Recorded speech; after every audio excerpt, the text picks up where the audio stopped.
Hello, and welcome to the second installment of our five-part series on strategies for recruiting students to the humanities. Thanks very much for joining us. I'm Scott Muir, Project Director for Study the Humanities, which, with generous support from the Andrew W. Mellon Foundation, supports efforts to attract more undergraduates to the humanities. Today, I'm very pleased to be joined by three leaders of Curricular Innovations that are succeeding in drawing students to the humanities.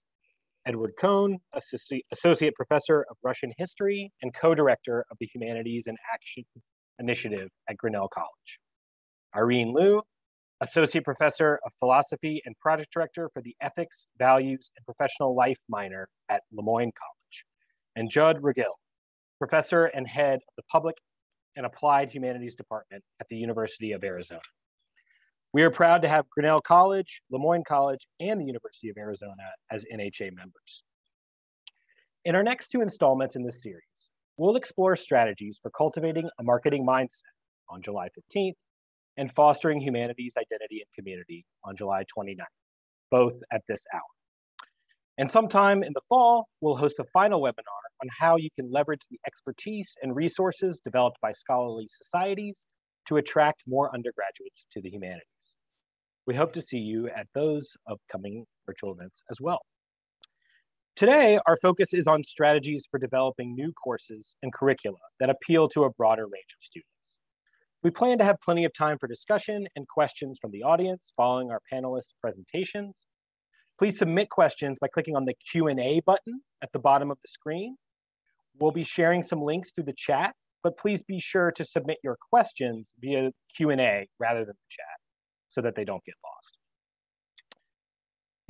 Before we hear from our presenters, I'd like to take a moment to frame today's conversation in light of our research on effective recruitment models, which you can explore through the link just shared in the chat. Respondents to our 2019 Humanities Recruitment Survey rated lack of understanding of humanities disciplines as the second most influential recruitment challenge they face. Many noted that prospective students and parents may view the humanities as old-fashioned and/or disconnected from the real world. Clearly, there is a need for new courses and programs that demonstrate how humanities disciplines are providing insights and skills critical to the health of our economy, our democracy, and our communities. Of course, we know that the humanities are already doing this and always have, but today's undergraduates need clear signals that a humanities education will equip them to make the kinds of impact that are important to them and pay back their student loans. As the pool of students naturally drawn to traditional humanities disciplines and given permission to study them has shrunk since the Great Recession of 2008, faculty and administrators have been working to broaden the pool through innovative new curricula. The second chapter of our new report, Strategies for Recruiting Students to the Humanities, a comprehensive resource, presents a variety of exciting curricular innovations surfaced through our research that are shifting students' perceptions and attracting a broader range of students. We've organized the models presented into 6 subcategories: problem-based approaches, pre-professional humanities programs, skill-based programs, engaging local cultures, histories, and community partners, experiential learning, and new approaches to general education. Our emphasis on applied humanities curricular innovations, many of which are interdisciplinary in nature, is in no way meant to minimize the value of traditional disciplinary approaches. The point instead is that these programs expand the reach of the humanities by attracting students who might not otherwise engage them, frequently leveraging cross-campus partnerships to do so. We hope you'll enjoy learning how Professors Cohn, Liu, and Ruggill have worked to create new programs and courses that appeal to a wide range of students, not to mention external funders and senior administrators, helping to shore up support for humanities education across the traditional applied spectrum. Irene? Hi. Okay, I gotta share my screen, just a moment, sorry.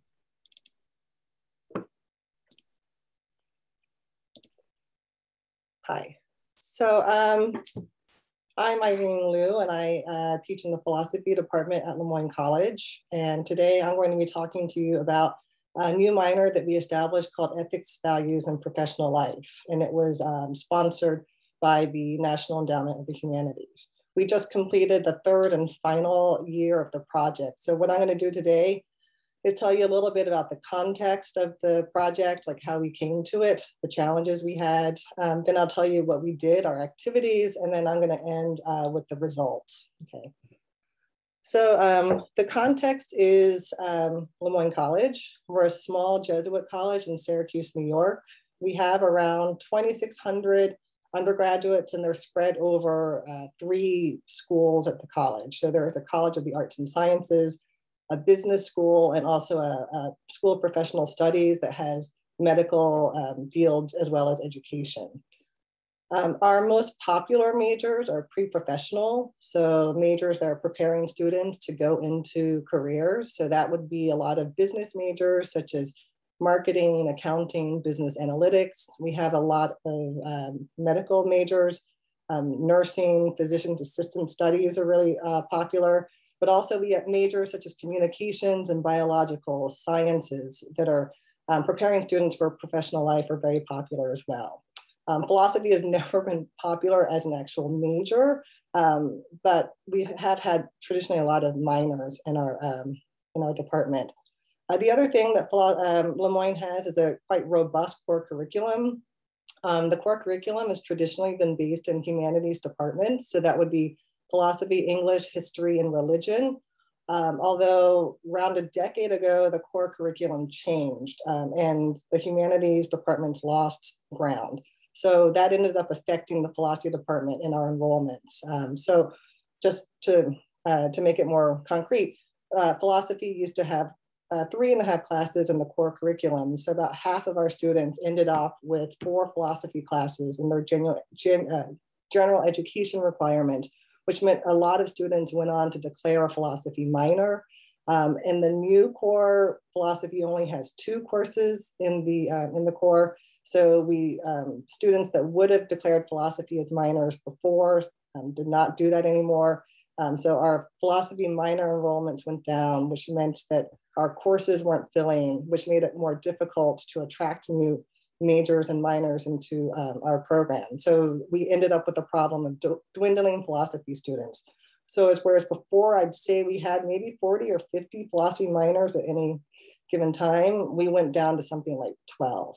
So our goal in applying for this grant and this project was to kind of demonstrate the importance and relevance of philosophy to people outside of the philosophy department. So that would be students, faculty, and administrators.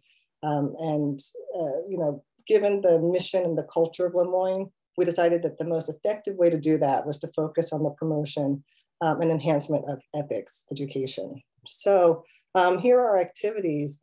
This kind of centerpiece of our project was to create an ethics minor, ethics, values, and professional life, which addressed ethical issues in students' personal and professional lives.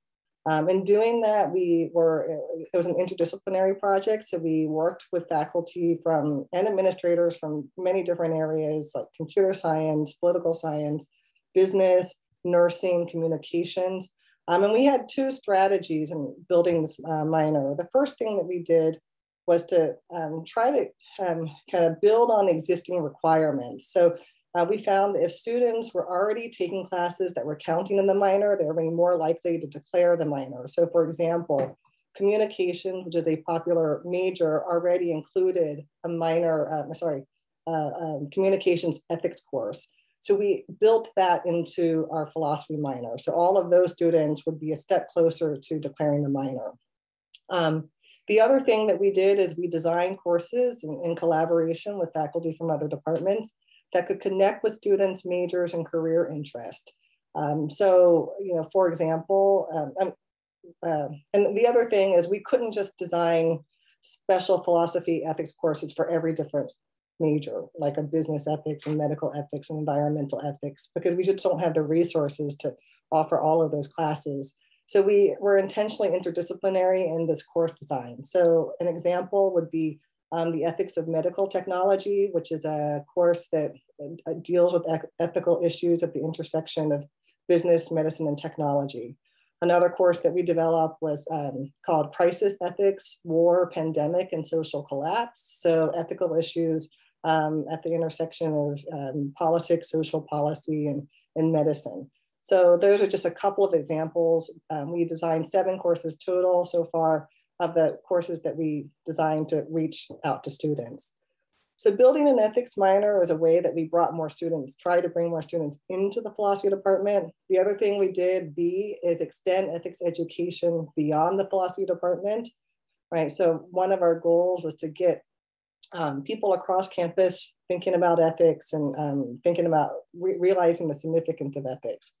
So one thing we did in this area was we hosted faculty workshops on teaching ethics.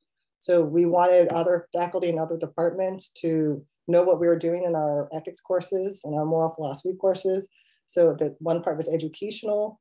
We also wanted to help faculty and other departments talk about ethics in their classes because ethics is relevant to most every discipline. So we wanted to help them feel more comfortable having ethical conversations with their students. The other thing we did in this area was we wanted to integrate our ethics courses into the curricula of other majors and programs. So we had developed these courses in collaboration with other faculty, like the ethics of medical technology, and they were designed to speak to those students. And what we tried to do is get those other departments to kind of require or incorporate our classes into their programs. So just a couple of examples, 2 recent, relatively recent majors at the college are cybersecurity and a risk management and insurance major. And both of those majors now have philosophy applied ethics course required as part of their major. We also got peace and global studies, which is a more established major, to include our ethics courses as part of their menu of suggested electives. Okay, so that's what we did to try to just move ethics education beyond the philosophy department. And the final thing we did is raise visibility of ethics at the college. And this is really just a lot of marketing and communication. So we obviously reached out to students. We developed a website. We developed social media. We went to the students' classes. So if students were taking like a communications ethics class that was counting for the minor, we would visit the classes and tell students about the minor. So, you know, they would consider enrolling. The other really important part of raising visibility was communicating with faculty and administrators. So we know that many students end up declaring their minor or choosing courses because of input from their advisors. So we contacted advisors across the college. We contacted department chairs so that they could tell their students about our program. And we were in good communication with our administrators. So the deans from the colleges, the provost, and also importantly, institutional advancement, our fundraising arm. I'll talk about that in a second. But we just wanted to always make people aware of what we were doing and the kind of value that we could add. Okay, so those are our main activities. And then finally, I can tell you our results. So in terms of, I said one of our problems is that we were having dwindling numbers of philosophy minors. So I have here the growth that we experienced over the 3 years of the project. In year 1, we had 8 total philosophy minors. So that includes regular philosophy minors plus 2 ethics minors. Okay, in year 2, that number, the total number grew to 14 with 6 ethics minors. And year 3 was the year that we really made the biggest push for marketing the minor to students, the ethics minor, I should say, to students. So at the end of year 3, we had 27 philosophy minors and 16 new ethics, 16 total ethics minors. So we definitely increased the number of philosophy minors from where we started. Our classes are fuller. We were having trouble at the beginning. Earlier, our classes not filling and they would be canceled, but our ethics classes are now filling to capacity, which for us is 20, sometimes over capacity, so much so that we are considering offering more ethics classes, which is great. Another big development, just maybe not part of our original plan, but happened, was fundraising. So as a result of the conversations we had with administrators and institutional advancement in particular, we were able to raise money for a new applied ethicist. So we got a new hire There were donors who wanted to create the new risk management and insurance program, and they were convinced to include a line for a new applied ethicist. So that applied ethicist is going to be, and now he's already working with us now, is teaching in in the business school, but also teaching applied ethics courses across the college. And this is smaller, but I think significant. We got a commitment, at least for the near future, for funds to support a yearly ethics prize, which is an ethics contest, the $500 first prize award, and that just raises visibility for ethics among our students. And the final thing I'll say is that, we've started conversations with that provide new opportunities for growth. So for example, the business school is thinking of kind of revamping their core. And we're talking about, how we might include ethics into that. And we're talking about the possibility of dual majors.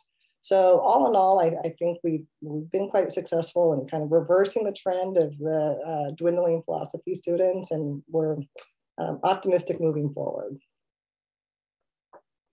That's it. Excellent. Thank you so much, Irene. Ed? Thanks, Scott. As Scott mentioned, I teach Russian history at Grinnell College, where I'm also the co-PI of a 4-year institutional grant from the Andrew W. Mellon Foundation with the title The Humanities in Action. This grant has 2 main areas it works on. The first is community engaged learning. The second is the expansion of gateway courses in humanities, arts, and humanistic social sciences. And for today, I'm going to be focusing more on the second of those 2 things, gateway courses, partly because with the pandemic, that was a part of the grant we could start a little more quickly, partly because that's a part of the grant that I've been a little more involved with overall. But to give you some background, Grinnell is a college with about 1,700 students who focus on sort of traditional liberal arts fields. We don't really have pre-professional programs, for instance. But still, like a lot of other colleges, we've had a clear drop both in majors and in enrollments in departments in humanities, the arts, and humanistic social sciences. And so our goal for this grant was to come up with a broad-based grant that could involve people across departments and get a lot of people involved in showing what's really exciting and vital and important about humanities fields, at least in part to draw more students to those fields.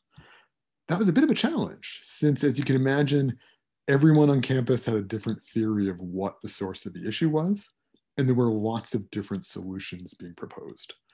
What we ended up coming up with was an idea that I think we've seen both in the literature and on the ground at Grinnell, which is that one of the best ways, one of the key things in determining what a student studies, what they major in, what they may take more courses in, that's often driven by the first course that really captures your imagination, or where you really connect with a professor, or where you really get excited about a field you may not have known about before then. So the goal of this gateway part of the course, of the grant, is to help departments design more gateway courses, which we're defining broadly to include intro courses, but also other courses that don't have heavy prereqs, but are likely to welcome students to humanistic study sometime early in their Grinnell career. We're trying to expand those courses to get students into humanistic study a little sooner.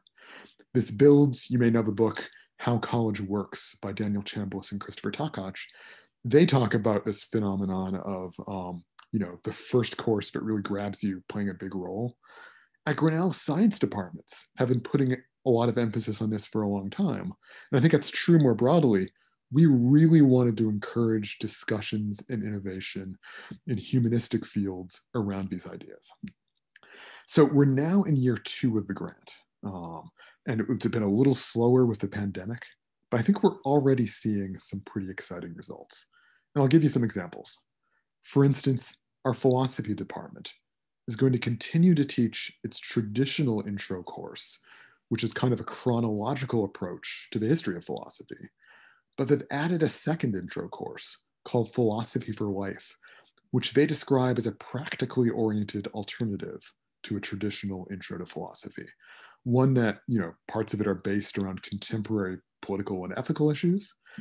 A lot of it is based around the question of what does it mean to have a good life?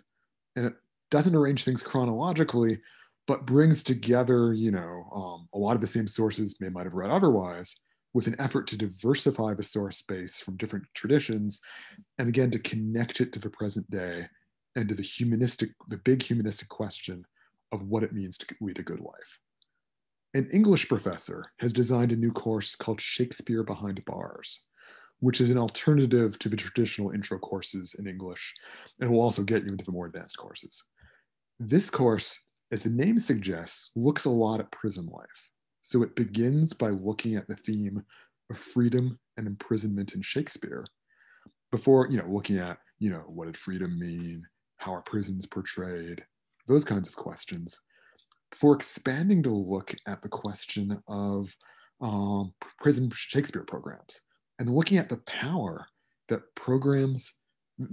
been shown by programs that bring Shakespeare to prisoners who are inmates at the time, and how that can really change your life and your outlook. So I think this connected the humanities not just to big humanistic questions, but to larger political and social questions connected to criminal justice reform and imprisonment that I think are on a lot of students' minds.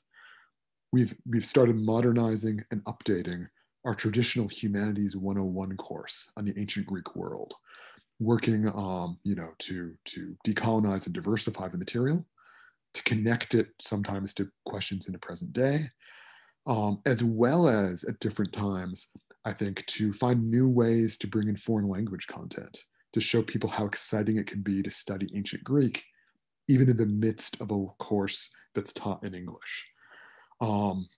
We've added new gateway courses for interdisciplinary fields like material culture studies or East Asian studies. We've worked on decolonizing our Intro to Education course, We've added new courses. Some of our departments have an intro course with variable topics. So a history course where each section has a different theme. The next fall, we're adding new history intro courses with themes like the feminist killjoy in American history, or how history works, as well as anthropology courses that introduce students to the field by looking at questions like emotions in culture, or at health in the body around the world. So I think the basic idea goes back to something that Scott mentioned. One obstacle for us is that a lot of students didn't know what anthropology was, or what an intro history course looked like, or why they should study Shakespeare. I think that one result here is that we can introduce we can introduce students we can come up with topics that draw students in, that excite them when they didn't know they were interested in anthropology or English ahead of time, and get them in the classroom where hopefully they'll stay studying the humanities afterward. As I said, we're in year 2 right now. So, we've started to see results. I think I at least have begun to draw some lessons from what we've seen.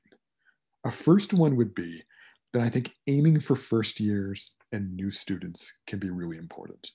If you don't know what a field is like when you arrive, if you don't get drawn in soon, colleges lose time to draw students to the humanities. And inspiring them early on can, I think, be a great way to build interest in humanistic fields. I'll also say that I think finding a student voice would be my second big recommendation. I'm often struck in discussions of the future of the humanities that often involves humanists telling students what they should be studying and why. I think often we can listen to what students are saying, and we've done that in a variety of ways. I think the National Humanities Alliance has done a great job talking about marketing, and we've encouraged faculty applying for grants under our bigger grant to do that. We also have grants that enable a faculty member to work with a student on designing a course, to get a student voice in, to tell them if it seems like something that's going to excite other students or not.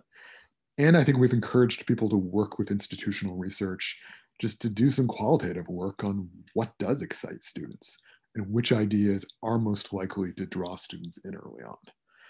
And a last point I'll make is that I think the drop in humanities enrollments is a multifaceted problem. So I think it needs a multifaceted solution across institutions. So I think If you were to ask the faculty who we've funded under our grant about what's driving enrollments and how to fix it, I think you'd get a lot of very different answers. And I think one thing we've done is that we're not worrying too much about having one answer that grabs everything, everyone. Rather, I think it's exciting if one professor connects the study of English to, the problem of prisons, and another finds a way to really emphasize the ways that history and feminism are connected. And another finds ways to draw students to East Asian studies through looking at Chinese food and its place in culture. And another professor, well, you get the idea that, I think a variety of approaches like this, getting as many faculty as possible, excited about as many solutions as possible, I think that's the best way to really address this problem head on. It's a great way to learn more about what works and what really drives students. And I think that so far, at least, the courses we've funded have been pretty successful in drawing in students. And I'm optimistic that in the next 2 years of the grant, we can continue to build on those successes and really help draw students to humanistic study through emphasizing new intro courses and other gateway classes that can really introduce students to a field and welcome them to humanistic study. Thanks. Thank you, Ed. Judd.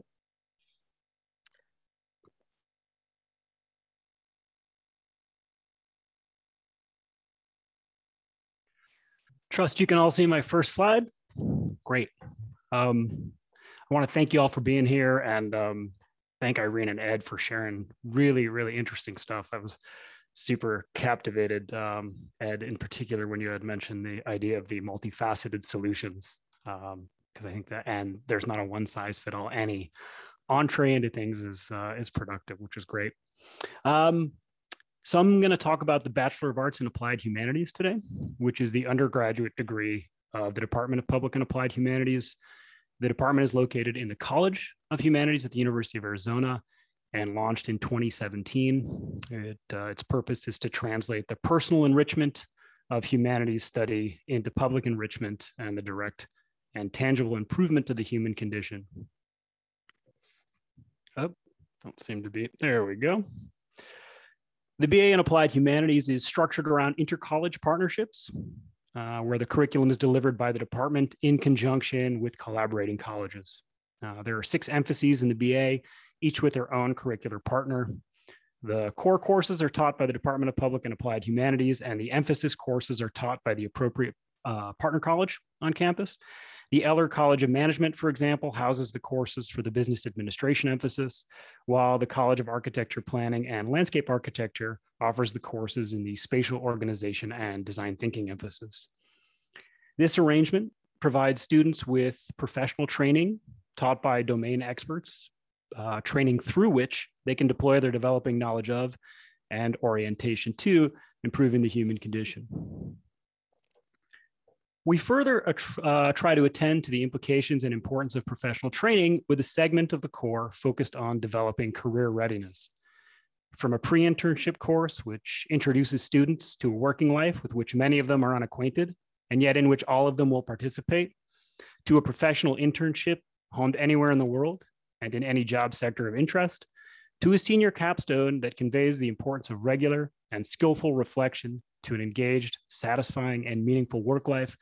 The career readiness sequence is ultimately meant to provide equipment for living and a springboard to the job market. As I imagine is pretty clear already, the BA in Applied Humanities has a very specific set of purposes.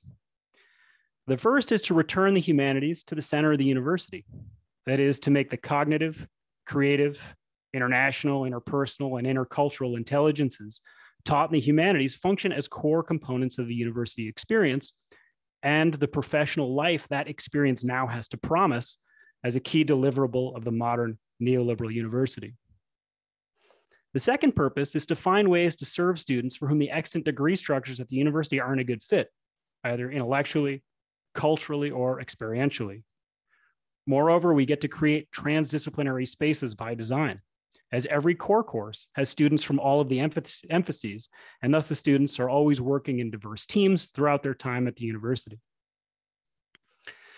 The third purpose is to produce graduates who are not just job trained, but career ready, students who possess the technical as well as conceptual abilities to imagine and implement change and transformation in the workplace and the larger community within which that workplace sits. In other words, the objective is to produce graduates who are actually capable of doing the work they can imagine.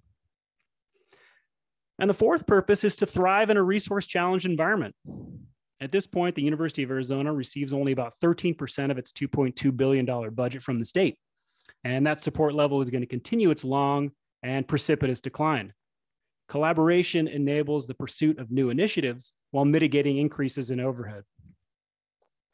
So here's what this all looks like in terms of administrative nuts and bolts. The major is 42 units in total, which is noticeably larger than most of the BAs at the University of Arizona. Those typically run 30 to 33 units. The 42 units consist of 24 units of core courses and 18 units in one of the 6 emphases. What you see here on the left are the core courses, the ones we teach in the Department of Public and Applied Humanities, and which form the backbone of the degree. On the right-hand side are the courses in the Fashion Studies emphasis, and these courses are taught by the College of Agriculture and Life Sciences, which is where the School of Family and Consumer Sciences is housed at the University of Arizona.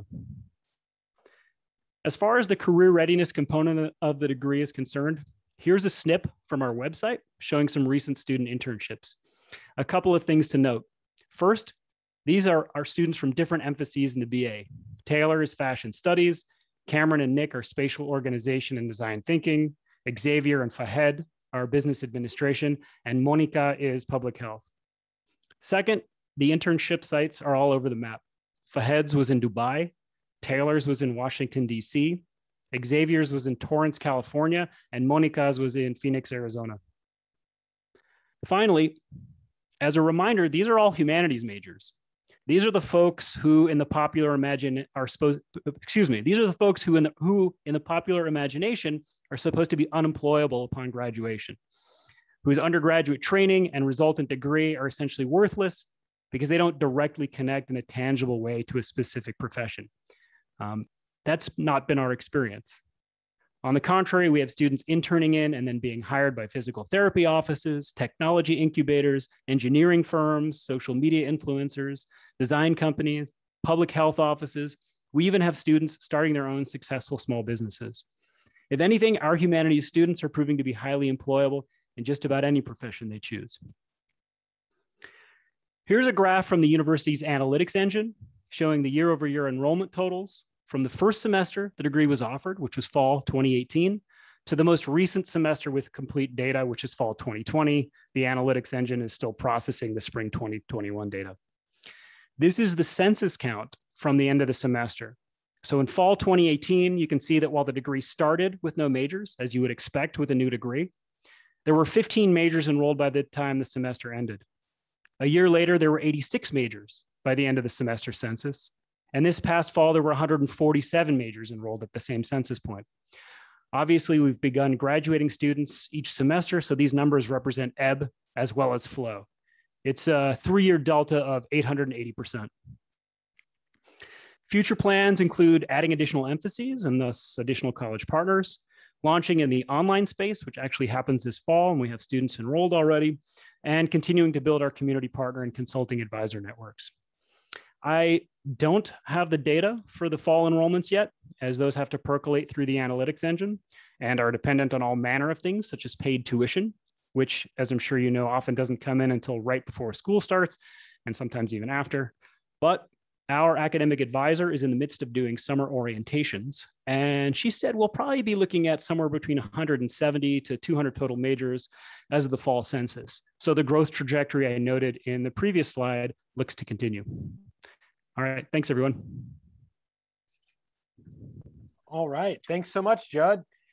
Thanks to all 3 of you for these wonderful presentations. Excited to discuss some of the themes that have already come up across projects. We're getting some good questions coming in from the audience. Some of them align with some of the things we talked about before in preparing for this session. So there was a couple questions about funding that were directed especially towards Ed, and the question of the of how the funds are used with the creation of the courses, but I wanted to kind of broaden out that theme a little bit and just think for a minute about how creating innovative curricula requires lots of time and usually money. And your initiatives have all benefited from investments that made all of that possible. What lessons have you learned along the way about leveraging resources to incentivize innovation? Where are you getting the most bang for your buck?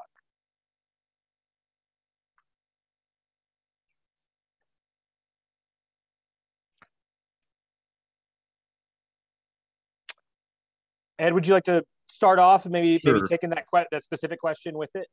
I'd be happy to do that. Where I'll say both in general, we're lucky to have this grant for the Mellon Foundation, which has given us quite a lot to work with. But I think it's been important to try to emphasize solutions that are sustainable and that we can actually continue when this is done. So for instance, faculty have a lot of exciting ideas that can involve international travel or can involve, really fundamentally creating a new team teaching situation that may or may not last. We've tended to focus on smaller things that can be continued afterwards. And to get a little bit at specifics of what we've done, we've funded some pretty small things, having an online symposium for the art history department, where several colleagues from other schools discussed in their intro course the pros and cons, the strengths and weaknesses. That helped our art history department to propose a new model where instead of just a straight history of art, they'd have a different artwork every week that they could use as an example, just to look at that artwork, to do readings about it, and so forth. So I think whether it's bringing people from outside or whether it's, having a departmental retreat or something, that's one thing we've emphasized. We, as I mentioned briefly, have funding for faculty to work with students, which has gone over extremely well with the faculty who've done it. I can think of one who described it as transformative, where having a student to talk through syllabus design, to test out assignments, to test out readings, that was something that helped them to sort of get into a student mindset and make sure that what they were doing would be likely to draw students. And that's something that I expect the college in some form can continue after the grant, whether it's just departments finding some funding for this or through other means. I think that it doesn't necessarily cost that much to have some summer hours for a student to meet with a professor, do some readings and so forth. And I think we've had some curricular development stipends to pay a faculty member over the summer to work on designing a new course or substantially reworking an old one. So that's something that does take money, but it's helped, I think, to direct the campus's attention toward these issues, to ensure that multiple faculty would be working on these issues at the same time, and to sort of build a larger conversation. So my hope is that in the days after the grant, we can continue to build on those conversations and talk about the goals of an intro course and the strategies that have been most successful at drawing students in. We've tried, in other words, to emphasize things that can sometimes take money, but that are sustainable and can be continued even after the grant that's funding things now ends. Great. Thanks. Yeah.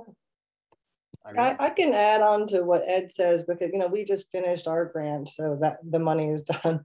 But I do think a lot of what we were able to do is to change the culture and change how people perceive the philosophy department and ethics in general. And we've made connections and we've gotten some kind of low-hanging fruit, because there were many people who were actually interested in the things that we have to offer, but they didn't really know about it, and there wasn't the structure there. So we have done some things with just changing perceptions that I think doesn't really cost much going forward. And there's always going to be curricular development. There's always going to be people creating new courses and departments kind of reconfiguring their requirements. So that will happen regardless. What we hope to have done is put ourselves in that conversation. So yeah. Said that. Great. Judd? I'm sorry, I'm busy trying to answer the chat questions or the Q&A questions. So I've gotten a little bit lost. Can you remind me what the question is? Yeah, well, okay. So we're just talking about sort of takeaways about leveraging resources. And I'll add kind of a particular question, all of you benefited from a significant investment, whether internally or externally. What are things you've learned that have been effective, including things that would fit in a shoestring budget? Was kind of what we were talking about. So, but I get that we've got questions coming in both ways. So sure. Boy, I think the at least for us, I think one of the things that's been most effective is getting faculty excited and getting that sense of sweat equity going on. We have this chance, at least for us, to imagine a department and a degree that we all like and can support, not something that pre-existed us. And so in terms of finding resources, if everybody is pushing in the same direction, it becomes much easier to get things done because no one's fighting over anything. And so, for example, we've done, like Ed, we've developed a lot of general education courses as part of this because we want to, one, serve the university community as a whole, and as two, like Ed had mentioned, and Irene both, the idea of capturing students early is helpful. It's a huge recruitment tool. And so the idea is, I asked the faculty, and of course I participated in this myself, is to design courses that essentially anybody could teach if they had to, that they wouldn't be the domain of a specific person or the domain of a specific perspective, but the idea would be, it would be a course for everyone that could be taught by everyone.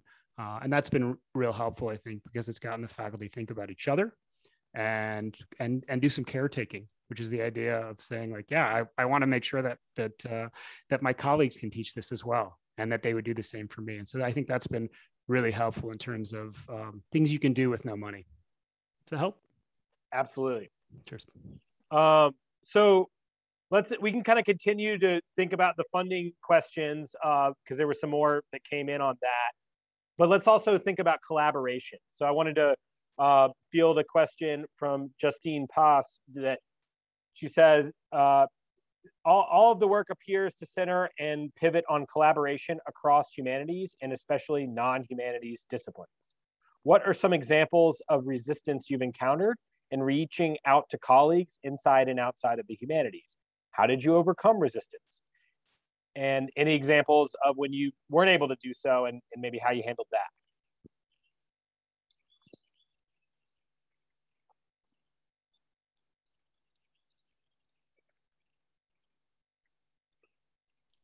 I mean, maybe I could say something. I'll take in a slightly different direction. I think one of the challenges that we encountered was not so much resistance, but our acceptance.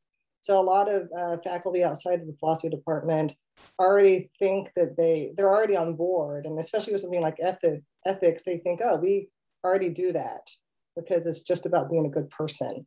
So I think sometimes many of the things that humanists have to offer, people from other departments will readily recognize as good, but they don't necessarily recognize that we have skills and methods that are to teach these things that they don't have. And so I do think that was one of our challenges.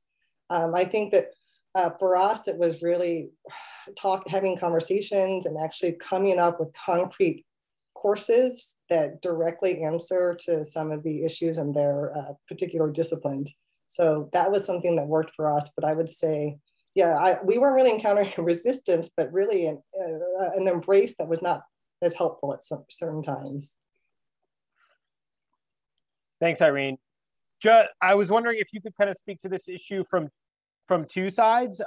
There was a question about how people might view your program as competing with traditional humanities degrees. And so sort of thinking about that side, and then maybe also, there was also a question about how you work out the funding with your pre-professional partners.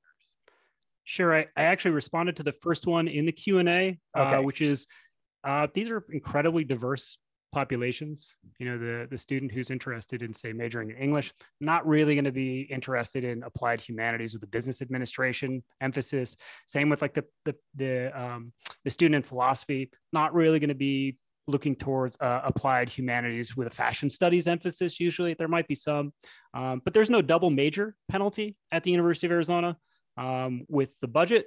So students can have as many majors as they want and all the units get money. So there's no competition between the units in that way, at least not yet.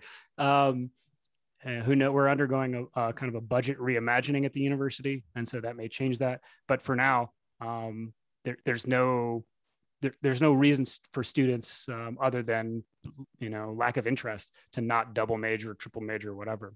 As far as collaborating with other units in terms of the money, I know that was another question I was trying to start to get to there.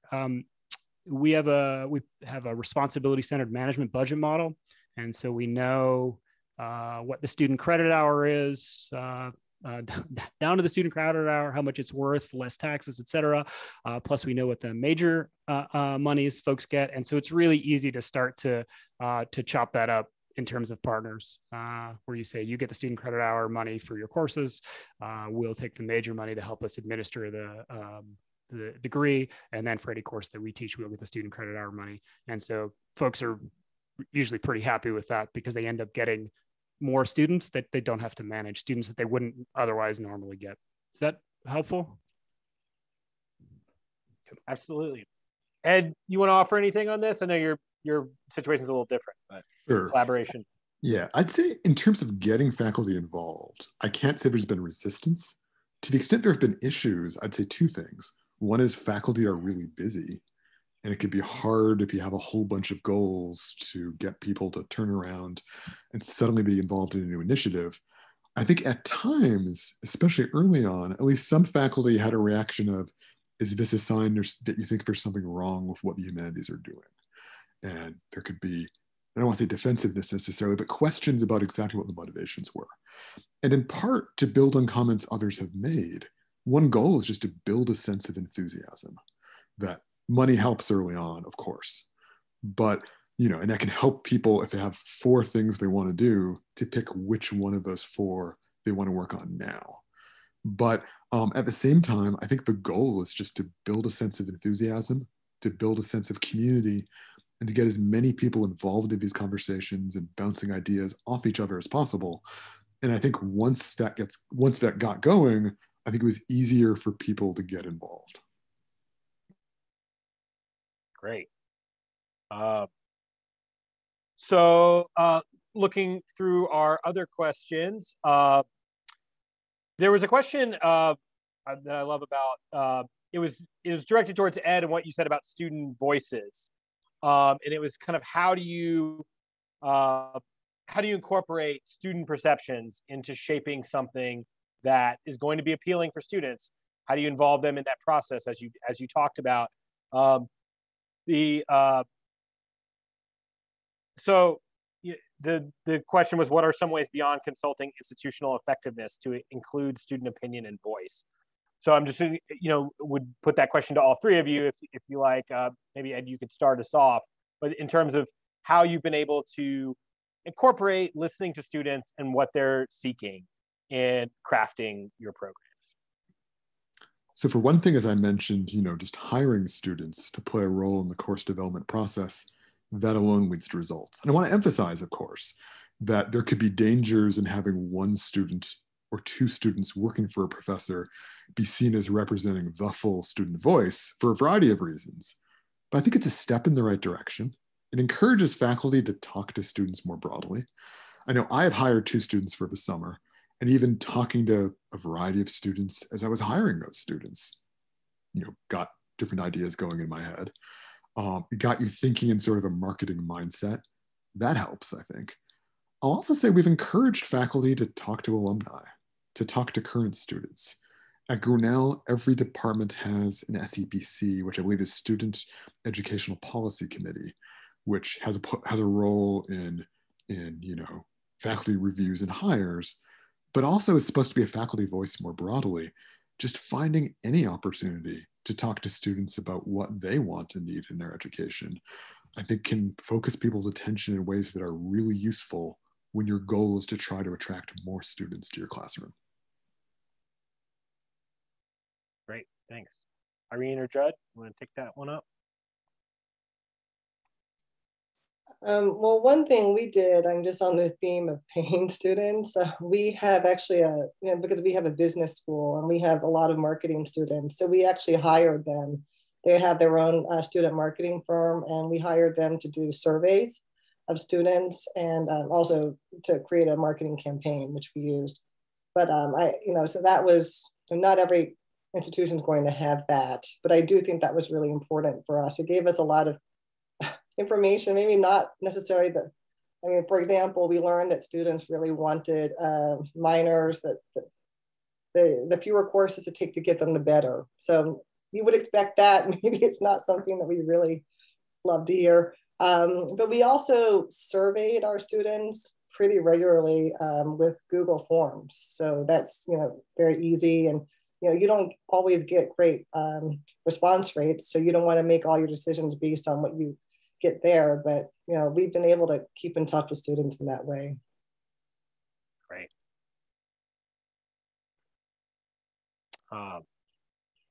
Well, maybe a follow-on to this. Pamela Stewart writes, I'm interested in knowing how diverse the student cohort is in these various contexts. Wondering how colleges are engaging a wide-ranging group of students, and which will likely help make programs more sustainable. So any comments there? Judd, you want to take that one up? I'm sorry, I was looking at another answer. Sorry, it's a little disorienting. No.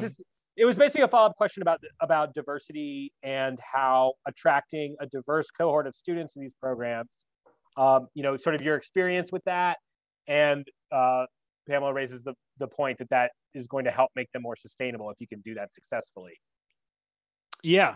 I mean, that's been one of the really fun things about the BA is the diversity of the students. One, because of the interests, and two, because the university is an incredibly diverse place. So the college itself is the most diverse college on campus, and the department is the most diverse department in the college. I think in large part because of these various interests, because your business administration students are typically very different than your fashion studies students, who are different than your game studies students, who are different than your rural leadership and renewal students, who are different than your design students.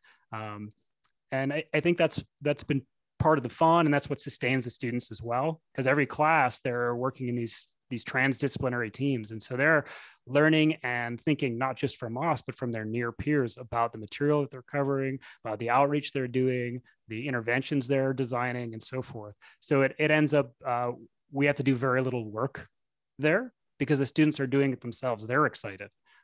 They find projects for one another, they find internships for one another, and things like that.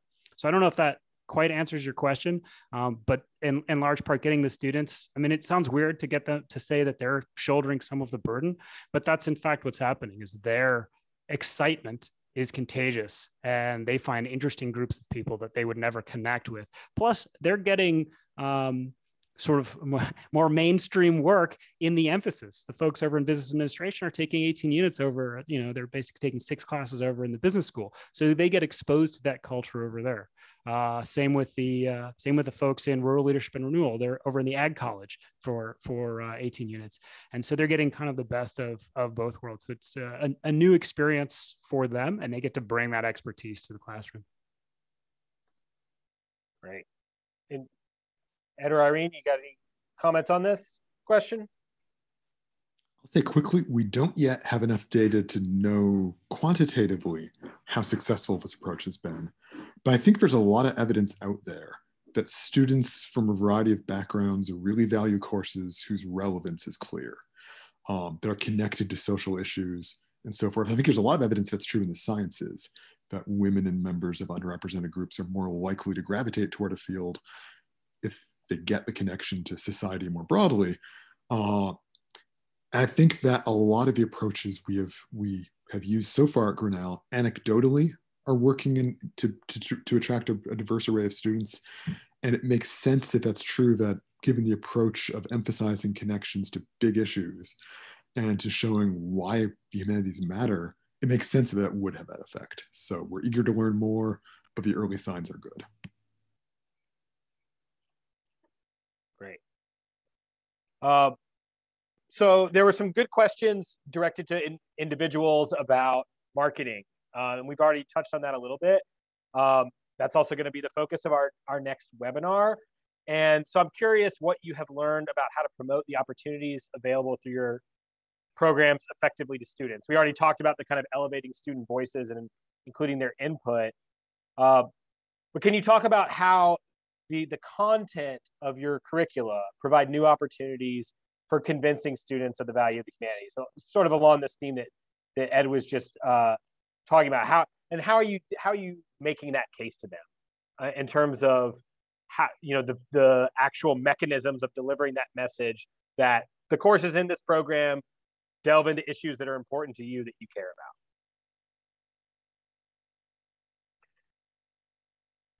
Irene, there was a specific question about kind of how y'all's outreach strategy. So I don't know if you want to start us off. Oh, okay. Yeah, so I touched on this some in my presentation, but in terms of outreach to students, so yeah, we had hired this marketing firm, and we learned that one of the most important things for them has to do with career preparation. One theme that we kind of focused on in our marketing to students had to do with resume differentiation. So this idea that, there's going to be a lot of marketing, accounting, nursing students in the workplace, but something that would be a differentiator would be kind of an ethics minor. We're pairing that message with actually creating courses that speak to those issues. So we're not just saying abstractly, having an ethics or philosophy minor will differentiate you. We're actually creating courses that are pretty targeted towards them. So for example, the class on crisis ethics, which had to do with pandemic, is something very relevant. We just created this year in light of the current situation. And so we're just really, we do, this is back to Ed's point. We are trying to listen to the students and develop courses specifically geared toward their interest to the degree that we can.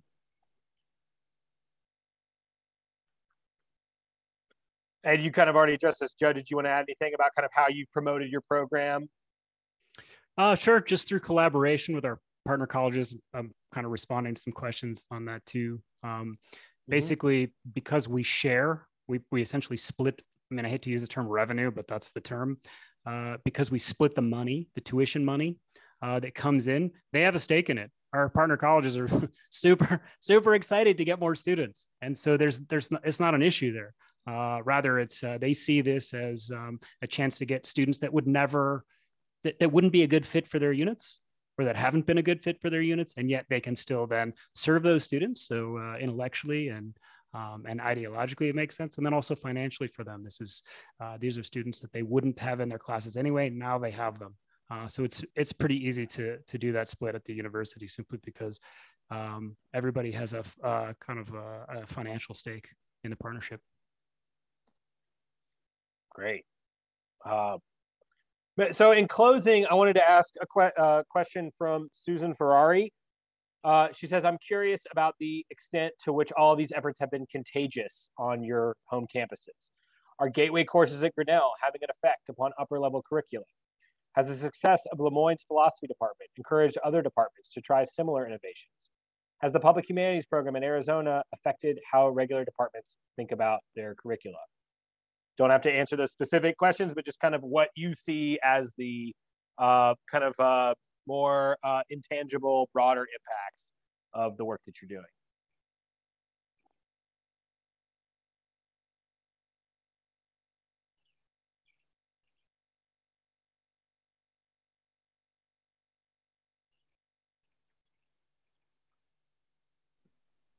I'll say quickly, the early signs are there is some contagiousness that departments have talked about. When you change your intro course, you get exciting courses that'll change the rest of your curriculum.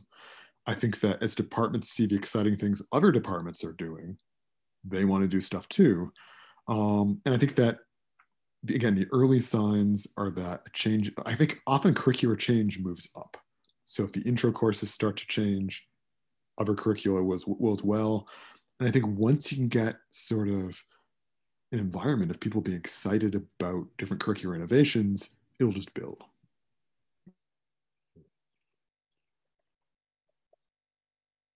There was actually a follow-up question or that was sort of formulated that maybe you could also think about this if anyone wants to offer parting thoughts on also maybe how doing this work led to some unintended outcomes that you know, sort of some side effects that were maybe more complicated.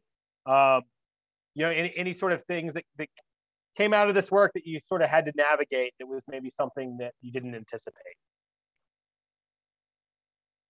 A lot of people asking questions about the kind of how you doing this work impacts the work others are doing and or how they perceive that it might impact it.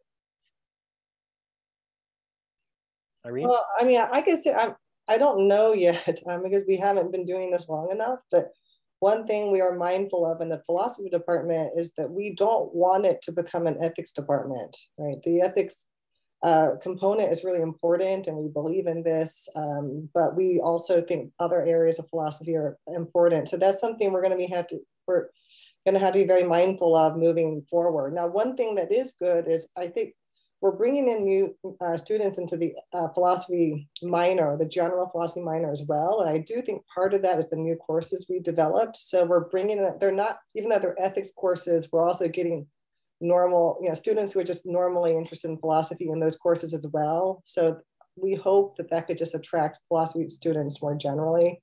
But it's definitely something we have to be mindful of as we continue growing the program.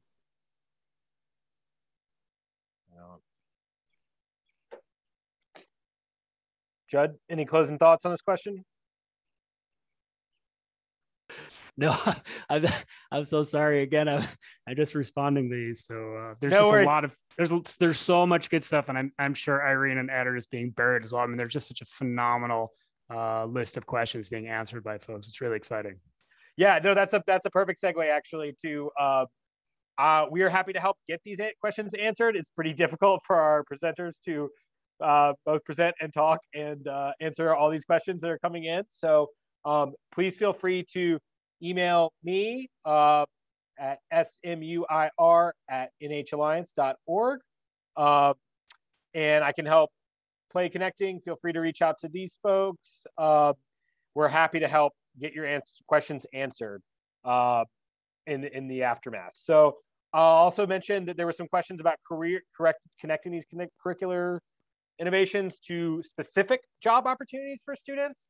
That's a topic we got into with our previous webinar. So check out the recording of that. And it's a conversation we're going to be continuing to have as well.